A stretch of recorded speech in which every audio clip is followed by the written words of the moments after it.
नमस्कार। आकाशवाणी से प्रस्तुत है समाचार प्रभात। जम्मू कश्मीर के पहलगाम में कल के आतंकी हमले के बाद कश्मीर घाटी में सुरक्षा बढ़ाई गई। आतंकवादियों की धरपकड़ के लिए सेना, सीआरपीएफ और जम्मू कश्मीर पुलिस ने संयुक्त अभियान शुरू किया। प्रधानमंत्री नरेंद्र मोदी आतंकी हमले के बाद सऊदी अरब यात्रा बीच में ही छोड़कर आज सुबह स्वदेश लौटे। उन्होंने विदेश मंत्री और शीर्ष अधिकारियों के साथ समीक्षा बैठक की। केंद्रीय गृह मंत्री अमित शाह ने श्रीनगर में उच्च स्तरीय सुरक्षा समीक्षा बैठक की। अमेरिकी राष्ट्रपति डोनाल्ड ट्रंप ने प्रधानमंत्री नरेंद्र मोदी को फोन पर पूर्ण समर्थन का आश्वासन दिया। संयुक्त राष्ट्र महासचिव सहित विश्व के प्रमुख नेताओं ने भी हमले की कड़ी निंदा की। और आईपीएल क्रिकेट में लखनऊ में दिल्ली कैपिटल्स ने लखनऊ सुपर जायंट्स को 8 विकेट से हराया। समाचार प्रभात के साथ मैं प्रियंका अरोड़ा। जम्मू कश्मीर के पहलगाम में कल के आतंकवादी हमले में कई पर्यटकों की हत्या की घटना को देखते हुए कश्मीर घाटी में सुरक्षा कई गुना बढ़ा दी गई है। ये घटना दक्षिण कश्मीर के अनंतनाग जिले में श्रीनगर से लगभग 85 किलोमीटर दूर हुई। इस घटना में शामिल आतंकवादियों को पकड़ने के लिए सेना, केंद्रीय रिजर्व पुलिस बल और जम्मू कश्मीर पुलिस संयुक्त रूप से अभियान चला रही हैं। पहलगाम में जिस जगह पर यह हमला हुआ वहां 5 किलोमीटर के दायरे में यह अभियान चलाया जा रहा है। हमलावरों का पता लगाने के लिए विशेष बलों, खोजी कुत्तों और अन्य तकनीकी संसाधनों का उपयोग किया जा रहा है। इस बीच प्रदेश में राजमार्ग और संवेदनशील क्षेत्रों में मुख्य पर्यटन स्थलों पर अतिरिक्त नाके लगाए गए हैं और त्वरित मोचन दलों को तैनात किया गया है। श्रीनगर में आज सेना की उत्तरी कमान के commander lieutenant general MV Suchindra Kumar को स्थानीय कमांडरों की ओर से घाटी में सुरक्षा की वर्तमान स्थिति के बारे में जानकारी दी जाएगी।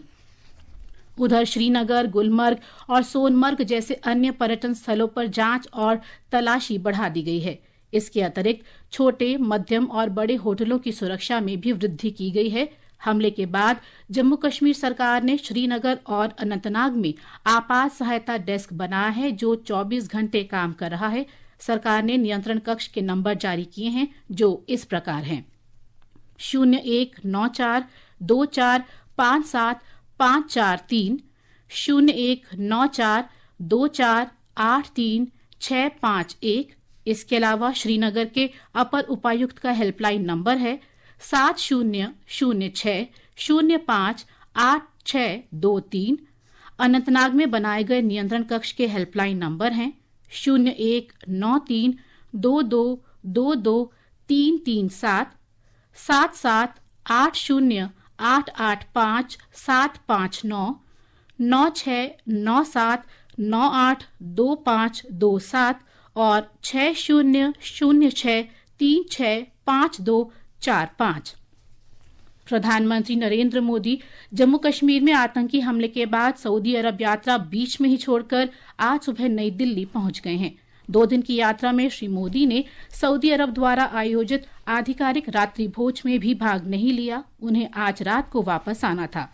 आगमन के तुरंत बाद श्री मोदी ने हवाई अड्डे पर संक्षिप्त बैठक की। उन्होंने विदेश मंत्री डॉक्टर सुब्रमण्यम जयशंकर, राष्ट्रीय सुरक्षा सलाहकार अजीत डोभाल, विदेश सचिव विक्रम मिस्री और अन्य अधिकारियों के साथ स्थिति पर विचार विमर्श किया।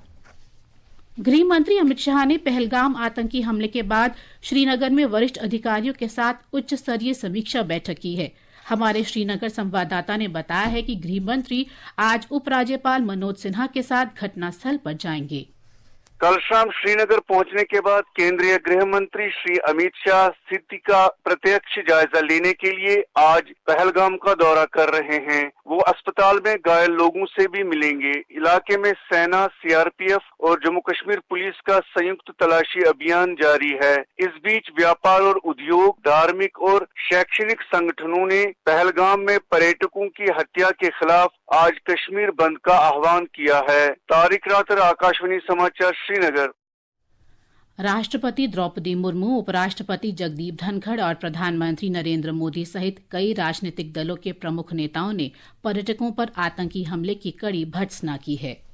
राष्ट्रपति ने कहा कि यह हमला अमानवीय कृत्य है। उन्होंने मृतकों के परिवारों के प्रति संवेदना और घायलों के शीघ्र स्वस्थ होने की कामना की। उपराष्ट्रपति ने कहा कि हिंसा के ऐसे कृत्य कड़ी निंदा के पात्र हैं। प्रधानमंत्री नरेंद्र मोदी ने कहा कि इस जघन्य कृत्य में शामिल आरोपियों को बख्शा नहीं जाएगा। जम्मू कश्मीर के उपराज्यपाल मनोज सिन्हा और मुख्यमंत्री उमर अब्दुल्ला तथा कई राजनीतिक दलों के नेताओं ने भी इस हमले की कड़ी निंदा की है। केंद्रीय मंत्री और भाजपा अध्यक्ष जगत प्रकाश नड्डा ने कहा कि नरेंद्र मोदी सरकार की आतंकवाद को कतई बर्दाश्त न करने की नीति है। रक्षा मंत्री राजनाथ सिंह ने कहा कि निर्दोष नागरिकों पर यह हमला कायरतापूर्ण और बेहद निंदनीय कृत्य है। सूचना और प्रसारण मंत्री अश्विनी वैष्णव, बिहार के मुख्यमंत्री नीतीश कुमार और राज्यपाल आरिफ मोहम्मद खान, केंद्रीय मंत्री चिराग पासवान, कांग्रेस अध्यक्ष मल्लिकार्जुन खड़गे, विपक्ष के नेता राहुल गांधी, पश्चिम बंगाल की मुख्यमंत्री ममता बनर्जी और समाजवादी पार्टी के प्रमुख अखिलेश यादव ने भी इस घटना की निंदा की है। समाचार कक्ष से आनंद पाठक।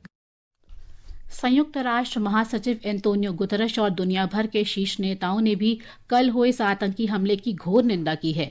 अमेरिका के राष्ट्रपति डोनाल्ड ट्रंप ने प्रधानमंत्री नरेंद्र मोदी को फोन पर इस घटना में निर्दोष लोगों के मारे जाने पर गहरा दुख व्यक्त किया है। उन्होंने हमलावरों को पकड़ने और कड़ा दंड दिलाने में अमेरिका के पूरे सहयोग का भी आश्वासन दिया। इससे पहले व्हाइट हाउस की प्रेस सचिव कैरोलिन लेविट ने कहा कि राष्ट्रपति ट्रंप को हमले के बारे में जानकारी दे दी गई है। उन्होंने हमले को क्रूरतापूर्ण करार दिया और वैश्विक शांति तथा सुरक्षा के लिए अमेरिका की प्रतिबद्धता की पुष्टि की। The President has been briefed by the National Security Advisor, and he's being kept up to speed as more facts are learned. And our prayers are with those injured and our nation's support for our ally, India. These types of horrific events by terrorists are why those of us who work for peace and stability in the world continue our mission. इस समय अपने परिवार के साथ भारत दौरे पर आए अमरीकी उपराष्ट्रपति JD वेंस ने भी हमले पर दुख व्यक्त करते हुए इसे हृदय विदारक बताया है। राष्ट्रपति ट्रंप ने सोशल मीडिया मंच ट्रुथ सोशल पर पोस्ट में भी संवेदनाएं व्यक्त की हैं। उन्होंने लिखा है कि कश्मीर से आई खबर काफी परेशान करने वाली है। रूस के राष्ट्रपति व्लादिमीर पुतिन ने भी राष्ट्रपति द्रौपदी मुर्मू और प्रधानमंत्री नरेंद्र मोदी को भेजे संदेश में आतंकवादी हमले में कई पर्यटकों के मारे जाने की घटना पर गहरा शोक व्यक्त किया है। उन्होंने कहा कि इस क्रूर अपराध का कोई औचित्य नहीं है। संयुक्त अरब अमीरात और ईरान ने भी इस आतंकी घटना की कड़ी निंदा की है। जम्मू कश्मीर में मौजूदा स्थिति के मद्देनजर एयर इंडिया और इंडिगो एयरलाइंस श्रीनगर से विशेष उड़ानें संचालित कर रही हैं। सोशल मीडिया पोस्ट में एयर इंडिया और इंडिगो ने जानकारी दी कि आज श्रीनगर से दिल्ली और मुंबई के लिए 2 अतिरिक्त उड़ानें संचालित की जा रही हैं। ये समाचार आकाशवाणी से प्रसारित किए जा रहे हैं। ताज़ा समाचार जानने के लिए आप हमारे social media handle X @AIR News Hindi को फॉलो कर सकते हैं। समाचार प्रभात में आपका फिर स्वागत है। प्रधानमंत्री नरेंद्र मोदी की सऊदी अरब की पूर्व निर्धारित समय से पहले ही समाप्त हुई यात्रा काफी महत्वपूर्ण रही। हमारे पश्चिम एशिया संवाददाता ने बताया है कि इस दौरान दोनों देशों के बीच कई द्विपक्षीय मुद्दों पर चर्चा की गई।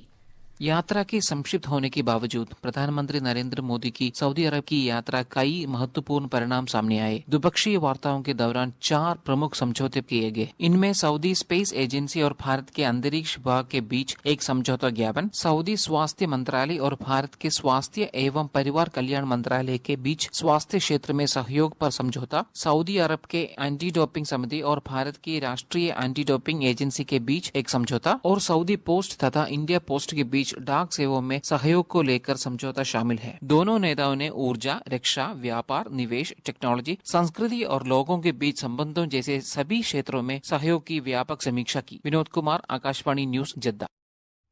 सऊदी अरब में भारतीय राजदूत सोहेल अजाज खान ने कहा है कि दोनों नेताओं ने रणनीतिक साझेदारी के नए आयामों के विस्तार पर सहमति व्यक्त की। The two leaders also agreed to expand the scope of the Strategic Partnership Council, and it has been agreed that from the current 2 committees, we will have 4 committees in the Strategic Partnership Council, and the 2 new committees which have been agreed upon are on the defense cooperation and another is on the tourism and cultural cooperation. Muslim world league के महासचिव Sheikh doctor Mohammad बिन अब्दुल करीम अल इस्सा ने कल जेद्दा में प्रधानमंत्री नरेंद्र मोदी से मुलाकात की। उन्होंने जम्मू कश्मीर में आतंकी हमले की कड़ी निंदा की और निर्दोष सैलानियों की हत्या पर गहरा दुख व्यक्त किया।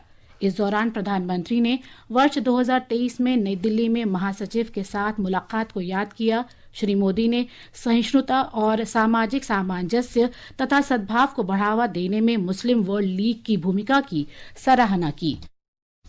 लोकसभा अध्यक्ष ओम बिड़ला ने देश के युवाओं से मजबूत और आत्मनिर्भर भारत के निर्माण में सक्रिय भागीदारी का आह्वान किया है। श्री बिड़ला कल जालंधर की लवली प्रोफेशनल यूनिवर्सिटी के वार्षिक सांस्कृतिक महोत्सव और अध्ययन अनुदान पुरस्कारों में मुख्य अतिथि के रूप में शामिल हुए। मणिपुर में राज्य सरकार ने आज खोंगजोम दिवस मनाने की सभी तैयारियां पूरी कर ली हैं। 1891 में अंग्रेजों और मणिपुरियों के बीच ऐतिहासिक युद्ध में वीर गति को प्राप्त योद्धाओं के साहस और बलिदान की स्मृति में प्रत्येक वर्ष 23 अप्रैल को खोंगजोम दिवस मनाया जाता है। राज्य के थौबल जिले के खेबाचिंग में खोंगजोम युद्ध स्मारक परिसर में विशेष कार्यक्रम आयोजित किया जाएगा। अंतर्राष्ट्रीय मुद्रा कोष IMF ने वैश्विक व्यापार तनाव बढ़ने के बीच और विभिन्न बाधाओं के बावजूद भारत का सकल घरेलू उत्पाद GDP वृद्धि दर 6% से ऊपर रहने का अनुमान व्यक्त किया है। IMF ने कल वॉशिंगटन में अप्रैल 2025 विश्व आर्थिक परिदृश्य रिपोर्ट जारी की। इसमें भारतीय अर्थव्यवस्था के वित्त वर्ष 2025-26 में 6.2% और 2026-27 में 6.3% की दर से बढ़ने का अनुमान लगाया गया है। मौसम विभाग ने कहा है कि पूर्वी मध्य प्रदेश, पश्चिमी और पूर्वी उत्तर प्रदेश, बिहार तथा उड़ीसा के अलग अलग क्षेत्रों में अगले 4 दिनों तक भीषण गर्मी और लू चलने का अनुमान है। इसके साथ ही असम, मेघालय, अरुणाचल प्रदेश, नागालैंड, मणिपुर, मिजोरम और त्रिपुरा में आज तेज वर्षा की संभावना व्यक्त की गई है।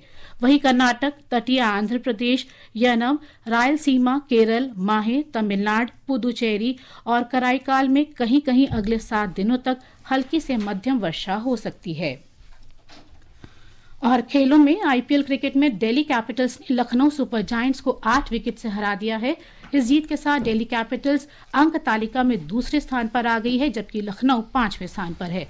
प्रतियोगिता में हैदराबाद में आज शाम 7:30 बजे सनराइजर्स हैदराबाद का मुकाबला मुंबई इंडियंस से होगा। बिहार के पटना में आज सुबह गंगा नदी के किनारे भारतीय वायुसेना की Surya Kiran team एयरबैटिक air show के दूसरे और अंतिम दिन शानदार और हैरत अंगेज प्रदर्शन करेगी।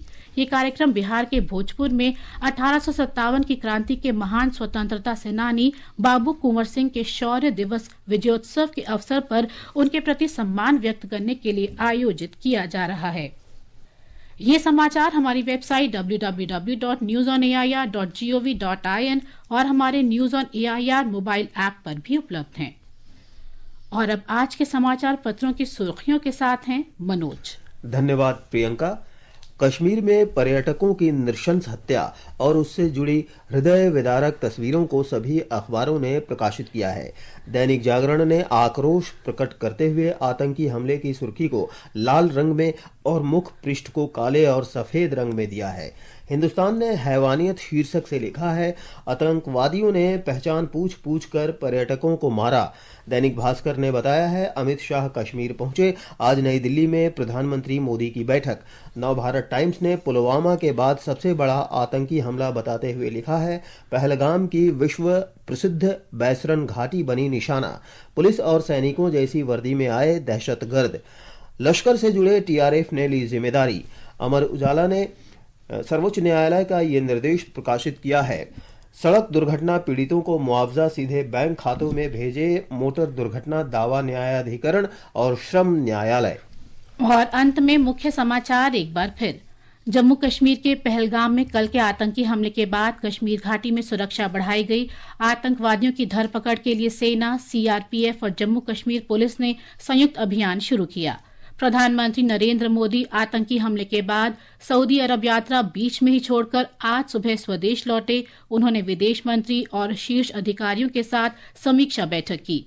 केंद्रीय गृह मंत्री अमित शाह ने श्रीनगर में उच्च स्तरीय सुरक्षा समीक्षा बैठक की। अमेरिकी राष्ट्रपति डोनाल्ड ट्रंप ने प्रधानमंत्री नरेंद्र मोदी को फोन पर पूर्ण समर्थन का आश्वासन दिया।